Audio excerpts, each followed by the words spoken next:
Hello ভিয়াস, সবাইকে brothers ডাক farm এর পক্ষ থেকে আন্তরিক প্রীতি ও ভালোবাসা জানিয়ে আর একটা ভিডিও শুরু করছি। তো সকাল সকাল আজকে আজকে আজকে আসলে ডিম নিয়ে এলো মাগুরে যা লাগবে, যার জন্য আজকে একটু সকাল সকালে আসলে ডিম উঠাই নিয়ে আর কি চলে আসা হয়েছে। তো ওরা ডিম উঠে নিয়ে চলে আসে। তো এখন আমি ফার্মে যাব, যাই আপনাদের সঙ্গে কিছু গুরুত্বপূর্ণ কথা বলবো। তো আসলে আমি এই যে দীর্ঘদিন ধরে হাঁসের থেকে এলো ডিম পাই। আপনাদের হাঁসের বয়স 4 মাস অতিক্রম হয়েছে। সাপোজ 90 দিন থেকে কিন্তু 90-100 দিন থেকে কিন্তু হাঁসের থেকে হলো ডিম পাওয়া যায়। 100% কিন্তু ডিম পাওয়া যায়। কিন্তু আপনার হাঁসের বয়স 1 মাস 20 দিন 30 দিন হয়ে যাচ্ছে, তাও ডিম পাচ্ছেন না কেন? তো হাঁসের বয়স 125 দিন আপনি ডিম পান না কেন? তো চলেন সেই সব বিষয় নিয়ে বিস্তারিত আলোচনা করবো। তো আমি ফার্মে যাবো এখন। ফার্মে যাওয়ার পর আপনাদের সঙ্গে বিস্তারিত আলোচনা করছি। আসলে কী কী কারণে হলো হাঁসের ডিম দেয় না এবং কী কী ওষুধ এবং খাবার দিলে হলো হাঁসের ডিম পারে, তা সবাই চলেন আমি ফার্মে যেয়ে আপনাদের সঙ্গে বিস্তারিত আলোচনা করি। তো ডিম এখানে থাকুক, ওরা নিয়ে যাক, পরে আমি এসে আপনাদের দেখাচ্ছি যে আজকে কয় খাসি ডিম হলো পাঠালাম। তো আজকে হলো 210টা ডিম পারছে এখানে, 232টা হাঁস থেকে। তো চলেন আমি ফার্মে যাচ্ছি, আপনাদের হলো বলতেছি। তো ইতিমধ্যে আমি ফার্মে চলে আসছি। আসার পরে দেখেন হাঁসগুলো খাবার কেমন করে দিচ্ছে। খাবার, হ্যাঁ খাবার, ওখানে যে খাবার দিছে, খাবার দেওয়ার পরে হাঁসগুলো মূলত সব হলো এখানে দেখেন পানিতে নামছিল মনে হচ্ছে। সব পানিতে নামার পর সব যে সুন্দর করে উপরে আসে এলো থাকে। তো দেখেন মূলত কিছু কিছু কারণ, আমি কিছু পয়েন্ট আপনাদের দেখাই দেবো আর কিছু কিছু নিয়ম আপনাদের বলে দেবো যে কী কী নিয়ম এবং কী কারণের জন্য মূলত হাঁসে হলো ডিম দেয় না, আর কি খাবার দিতে হয় এবং কী মেডিসিনগুলো আর কি দিতে হয়। তো সিক্রেট এই মেডিসিনগুলো আসলে হয়তো বা কেউ কাউকে ওভাবে হলো বলে না, কারণ আপনারা আমার আসলে পরিবারের মতো। তো যারা হাঁস খামার করে না, যারা আমার ভিডিও নিয়মিত দেখেন, আমি কিন্তু তাদেরকে এইসব বিষয় নিয়ে সবসময় কিন্তু সরাসরি হলো বলার চেষ্টা করি, আমার ভিডিওর মাধ্যমে বলারও চেষ্টা করি। আর যারা আমাকে ফোন দেন, আমার পার্সোনালে ফোন দেন এবং আমার হোয়াটসঅ্যাপ নাম্বারে ফোন দেন, তাদের সঙ্গে কিন্তু আমি এইসব হাঁস খামার নিয়ে বিস্তারিত আলোচনা করি। তো গতকালকে আসলে একটা বিশেষ কারণের জন্য আমি ভিডিও আপলোড দিতে পারি নাই, আমি আন্তরিকভাবে দুঃখিত। তো আমি কিছু কিছু ভাই আছে আমাকে অত্যন্ত ভালোবাসে, যারা আমার ভিডিওর অপেক্ষায় তারা কিন্তু থাকে।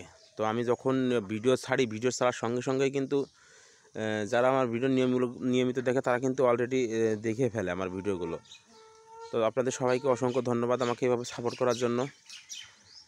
তো খামার রিলেটেড মূলত আমি বলি, আমার যে ব্রাদার্স ডাক ফার্ম এই যে এই ইউটিউব চ্যানেলটা মূলত আপনাদের মানে হাঁস খামারিদের মানে খামার বিষয়ক পরামর্শ দেওয়ার জন্য কিন্তু মূলত এই চ্যানেলটা আমার হলো তৈরি করা। তো আশা করি সবাই বুঝতে পারছেন। আর যদি আমি আপনাদের সঙ্গে কোনো ভুল ত্রুটি কোনো কিছু করে থাকি, তো অবশ্যই আমাকে ক্ষমা দৃষ্টিতে দেখবেন, কারণ আমি যেটা হয় আমার খামার যেটা হয় বাস্তব চিত্র, আমি সেইটা আপনাদের তুলে ধরার চেষ্টা করি। আমি ব্যতিক্রম কোনো কিছু দেওয়ার চেষ্টা করি না, আর উল্টাপাল্টা কোনো কথা কিন্তু আমি বলি না। যেটা ঘটে আর আমি যেটা করি সেটাই হলো আপনাদের দেখানোর চেষ্টা করি। তো চলেন আমি কিছু মেন পয়েন্ট আপনাদের বলে দিই। যে হাঁসে বয়স 3 মাস পার হয়েছে, 3.5 মাস হয়ে গেছে, 4 মাস পার হয়েছে কিংবা 5 মাস হয়ে গেছে, তাও আপনি ডিম পাচ্ছেন না কেন? এই 5 মাস হয়ে গেল হাঁস থেকে আপনি ডিম পান না। তো হাঁসের মেন হলো চিন্তা হলো একটা জাত। যদি আপনি ভালো জাত না চিনতে পারেন, এই যে এগুলো হলো খাকি ক্যাম্বেল হাঁস, দেখেন সবই এক কালারের, এক সব খাকি পোশাকের মতো কালার, সবই এক কালারের খাকি ক্যাম্বেল। মানে আগের হলো পুলিশের পোশাক ছিল এরকম এরকম কালারের খাকি, সেই জন্য বলে হলো খাকি ক্যাম্বেল আর কি। তো এই জাতটা যদি আপনি চিনতে না পারেন, যদি এই জাত চিনতে না পারেন, তাহলে কিন্তু এই হাঁস আপনার দীর্ঘদিন হয়ে গেলেও কিন্তু ডিম দেবে না। প্রথম একটা রিজন চলে গেল। তারপরে হলো আপনার এই হাঁসের ব্রুডিং অবস্থাতে কি কি করতে হয়। তো এই হাঁসের ব্রুডিং অবস্থাতে আপনি যদি কোনো ভুল ত্রুটি করেন, তাহলে কিন্তু এই হাঁস আপনাকে দীর্ঘদিন কিন্তু ভোগাবে। কেমন? যদি আপনার অনুন্নত যদি খাবার দেন আপনার বাচ্চাকালে, যে আপনি বাচ্চা তো এখন ফিড মিট খাওয়ানোর দরকার নেই, কিংবা গ্রোয়ার স্টার্টারে কোনোটাই খাওয়াবো না, এমনি ধান কুড়ো ইত্যাদি ইত্যাদি দিয়ে আমি লালন পালন করব, ভালো পার্সেন্টেজে ডিম নেবো, সেই সব চিন্তাভাবনা যদি করে থাকেন এখনই সেসব চিন্তাভাবনা বাদ দেন। কেননা হাঁসের গ্রোথটা আসলে তৈরি হয় বাচ্চাকাল থেকে, বুডিং অবস্থাতে হাঁসের বাচ্চা যদি আপনি সুন্দরভাবে লালন পালন করতে পারেন তাহলে সেই হাঁস থেকে আপনি কাঙ্ক্ষিত ফলাফল দীর্ঘদিন ধরে পাবেন, এটাই হলো বাস্তব।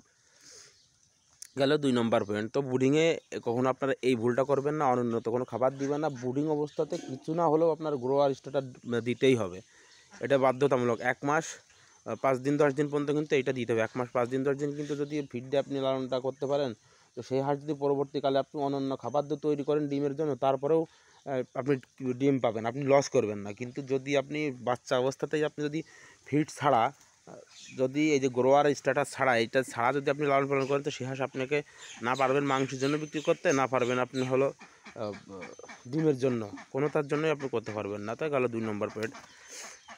আর একটা বিষয়, বাচ্চা অবস্থাতে অবশ্যই যে যাই বলুক আর নাই বলুক 2টো ভ্যাকসিন আপনারা অবশ্যই করবেন। 2টো ভ্যাকসিন আপনার 25 দিনে আর 45 দিনে একটা ভ্যাকসিন, আর একটা হলো 65 দিন আর হলো 75 দিনে করবেন, মানে এই 2টা ভ্যাকসিন।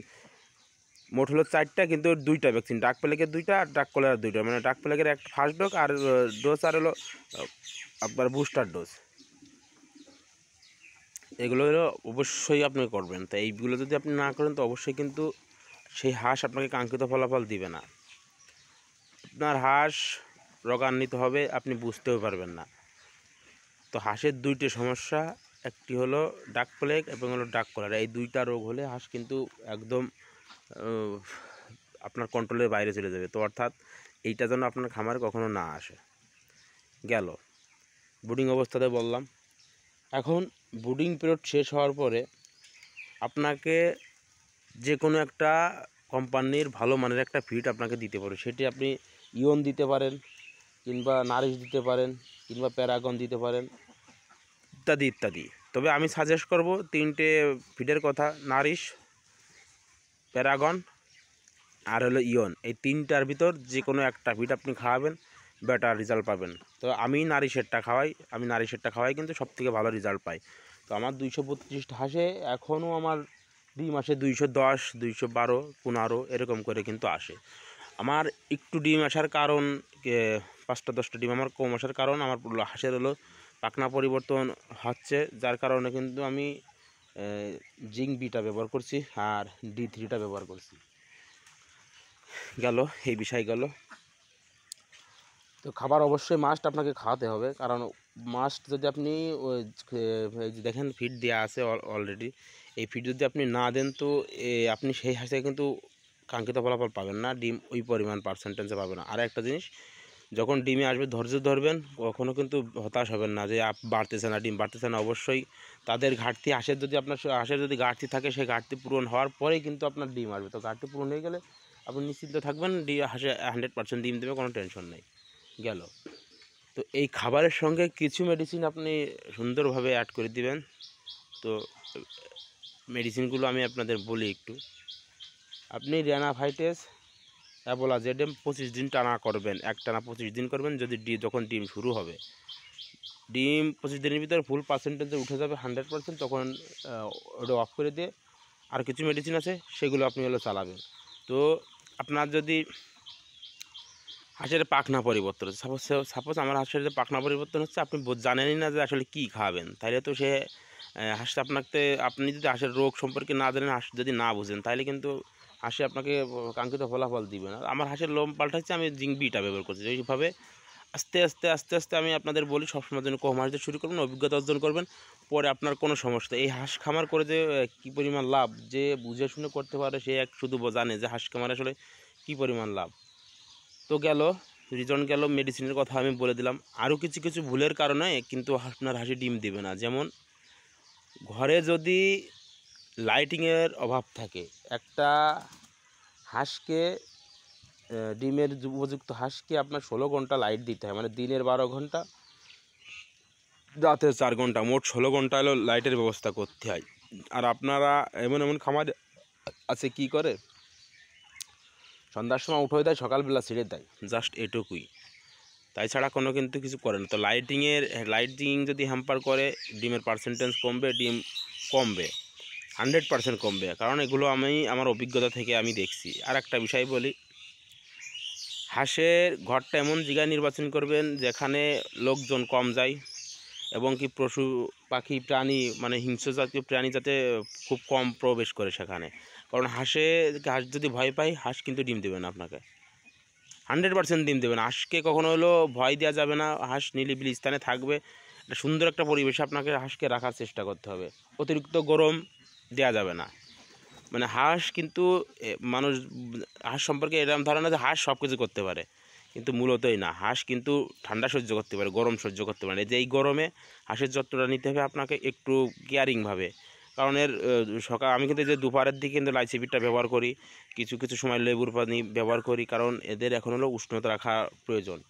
তো এই সব টেকনিকগুলো অবলম্বন না করলে হাঁস থেকে আপনি কখনো কাঙ্ক্ষিত ফলাফল পাবেন না। আর এই ভুলগুলো যারা করে তারা মূলত এই 3 মাস 4 মাস 5 মাস হয়ে যাবে, তাও হাঁস থেকে হলো ডিম পায় না। তো আশা করি সবাই বিষয়গুলো বুঝতে পারছেন। তো আপনাদের সঙ্গে আমি এই সব পরামর্শ দেওয়ার চেষ্টা করি, কারণ আপনাদের যদি একজনেরও উপকার হয় তাহলে আমার ভিডিও করা সার্থক। তো অবশ্যই যারা আমার চ্যানেল নতুন, অবশ্যই চ্যানেলটা সাবস্ক্রাইব করে বেল বাটনটা অন করে একটা লাইক একটা শেয়ার দিয়ে অবশ্যই আমার পাশে থাকার চেষ্টা করবেন। তো ভাই ভিডিও আজকের মধ্যে এখানে শেষ করব, কারণ এখন হলো ডিম পাঠানো লাগবে মাগুরাতে, আজকে এবার ডিম পাঠাবো। তো আন্তরিকভাবে আমি দুঃখিত, কালকে আসলে আমি ভিডিও ছাড়তে পারি নাই, তো অবশ্যই ক্ষমা দৃষ্টিতে দেখবেন। তো আজকে থেকে আবার নিয়মিত ভিডিও দেখবেন। তো সবাই ভালো থাকবেন এবং আমার জন্য দোয়া করবেন। ভিডিও আজকের মতো আমি এখানে শেষ করছি।